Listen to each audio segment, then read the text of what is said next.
It all looks fantastic on the outside in terms of te reo Māori, but I'm a second language learner. And my journey, because we're talking about journeys, it all looks so, appearances can be deceiving. So when you look at people like myself, the minister, Scotty, Tātere, Charisma, we come in and people introduce us as mātanga reo, and yet all of us are second language learners. And we're second language learners for the things that Charisma talked about tonight. You know, we are part of that trajectory of the history and the status of te reo Māori. We are part of that. So I'm going to tell you about me. My mother is a native language speaker. She grew up in Te Whārua Rautoki. We went to Rautoki all the time and everybody spoke Māori. I lived in a world where I thought everybody spoke Māori because all my Pākeke spoke te reo Māori. Although at home, because I have a Pākehā father, we spoke English. Now, I've always asked my mother these questions as to why, and she used to always, because we went overseas to live when I was 3 months old, and I came back when I was 3. But again, I thought everybody spoke te reo Māori, because I don't actually remember my time in Singapore, so my father was in the Air Force. So, in my little bubble, we came back and we lived in Wainui-o-Mata, and we saw heaps of Māori people, and my mother, because we're strongly tūhoi, my people around me were my mother's cousins, so Pau Tēmara, Wharehuia Milroy, Tēmoti Kāretu. These were people that I grew up around, reo reo, mātanga reo. And so I just thought everybody was like that. I thought the whole world was like that. And so when my aunties and they used to speak to me, all in te reo, because they just assumed we were te reo Māori speakers, I could kind of get the gist of what they were talking about, but because they talk, as Koro Tēmoti does, 10 to the dozen, it's kind of like, I used to be, because I, you know, good girl, I am a good girl. Yeah, you want to laugh? I used to always say, pardon? And people, and my aunties used to laugh at me, because I was quite fair. Well, I am fair, but amongst my whānau, I'm really fair. And so they used to go, oh, taua kōtiro Pākehā, kāri te mōhio ki te kōrero Māori. So I'm the kind of person who's quite determined. I'm the person that kind of just takes that kind of thing. I was like, I'll fix you, and I'm gonna be better than you. And I like to think, as my cousins say to me, it's my te uruweratanga from my particular hapu from te uruwera. Because we were the ones that went off to Ōrākau, to whawhai in that pakanga. That's my hapu, that's my tipuna, te whenua nui. And so we just say it's that kind of dogged determination to prove people wrong. So I asked my parents when I was 11, so I'd had enough of being laughed at, so I was like, I want to be better than this. I asked my parents, can I go to live with my kuia in Rautoki? And they were kind of like, what do you want to go live there for? We live in Wellington. And I'm like, because I want to know how to speak Māori. And so I went to Rautoki, and I went to Rautoki, and it was still a bilingual school then, so I was still one of those bilingual school kids. And actually it wasn't really a bilingual school, it was actually an immersion school with 1 hour dedicated to English. And so, one of the things that you have to understand around language planning also is what is bilingualism. Because we make assumptions on what we think bilingualism is. We think bilingualism is 50% English and 50% te reo Māori. Actually, that's not what bilingualism is. So, but that's another kaupapa. So I went to Rautoki school, lived with my kuia. There was 13 of us in our 2-bedroom house with my kuia Turu Magavi. And that was an almost like walking into a parallel universe. Because I went to Rautoki school, and because I didn't have te reo like everybody else, I actually had to go to the remedial class to learn how to speak Māori. Now, the reason why I call it a parallel universe is because those of us who grew up in a time where remedial education was only for English was for those kids who were classed as not quite clever. Okay, so I lived in my parallel universe when I went to remedial te reo Māori class. So imagine what our society would be like if we had remedial te reo classes in terms of increasing that. So I went to that and I had to quickly learn. Within 6 months, just because te reo in our house was the dominant language, I pretty much picked up my fundamentals of te reo. And then I went to boarding school as well, because that's pre-kura kaupapa. So boarding schools were seen as those schools where you could get te reo before kura kaupapa. And then I went to university and carried on learning te reo.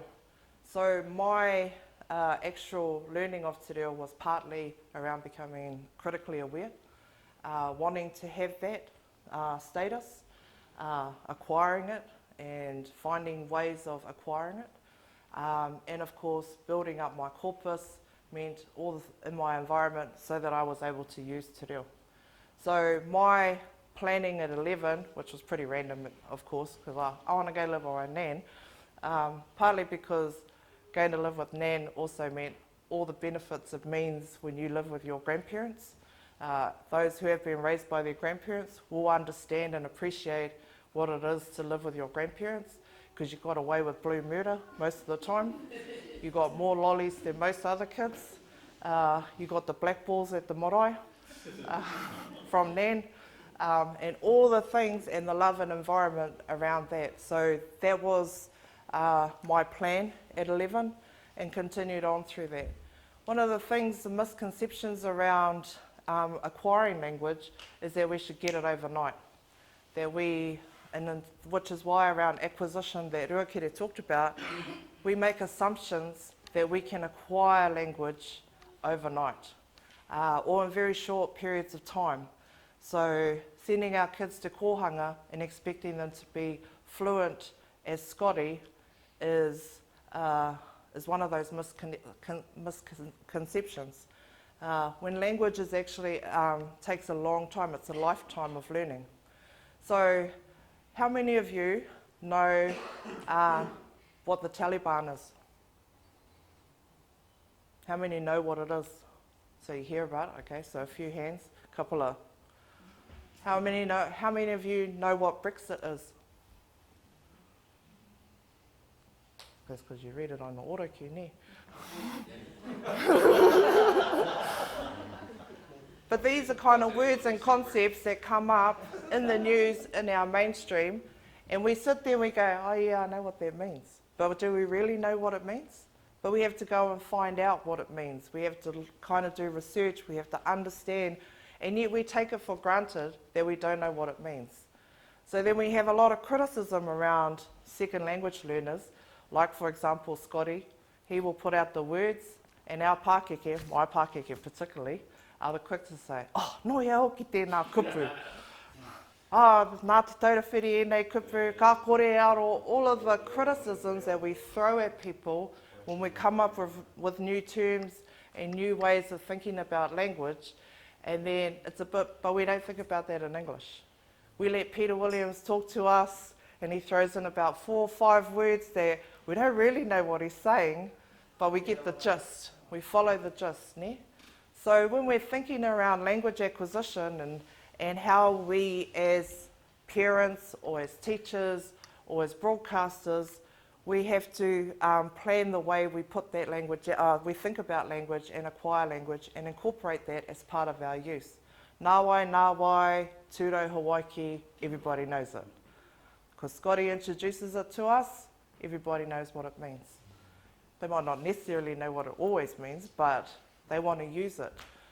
So I think one of the things around the misconceptions, particularly what Charisma talked about tonight, is that she showed us and identified to us what is the problem. What are the things that we're trying to get over? How do we understand the context that we're working in? And for me, language planning is one of those key things that can help us move along the trajectory. Because, as I said to you before, my mother's a native language speaker. I'm a relatively good language speaker in comparison, so relatively to her. And I have a daughter who's 20, who's looking after your tamariki out there, who is also a second language speaker, who was whāngai by her kuia. So one of the things, the misconceptions, is that you would assume that as a native language speaker, my mother is an original ātarangi tutor, myself, working in a university, that we would be critically aware around language in the home. We still speak English to each other, all three reanga. We all can speak te reo Māori, but our reo at home primarily is te reo Pākehā. Because it is a challenge. For all the things that you talked about today, around being māngere, about losing confidence, around not knowing the word, it is easier to default into English. Those are the things that are the challenges, even for the native speaker, the relatively highly proficient speaker, and the third generation who can also speak te reo Māori. So the challenges are real because we don't necessarily plan them out properly and thinking about that. So while you sit there, while you talk today in your mihi and said, I find it a real struggle, it's really hard, I get whakamā, it happens for all of us.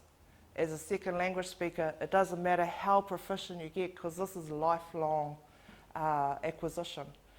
So we feel your pain, we know what it's like, we know what the challenges are like, we spend more time. The mokopuna is the one who actually encourages the mother and the grandmother to actually speak more reo in the home. The mokopuna is the one who writes to us, who writes her text messages to us, to her kuia, and to myself in te reo Māori. The mokopuna is the one who always tries to encourage us to speak te reo. And she tries to talk to her kuia, and her kuia will go, he I ke tēnā. He ke tēnā. Ai, sko, he ka tōtō reo. Ka ki atu te mokopuna māma, kei te hehi au te kōrero i te reo Māori. Katahi, ka taka te kapa. So the mokopuna, as we said, sometimes you have to wait till the generation after before you might actually see the fruits of your mahi. But we need to start now because as Chris showed us, we saw our context, we saw our landscape, we can see what it's like. And I think one of the things you have to take heart with is, as I said before, it doesn't matter if you're the Minister for Māori Development or you're the front person for Te Karere or you're the Deputy Vice-Chancellor at a university and your role is around te reo Māori, it is a struggle, but it can be overcome.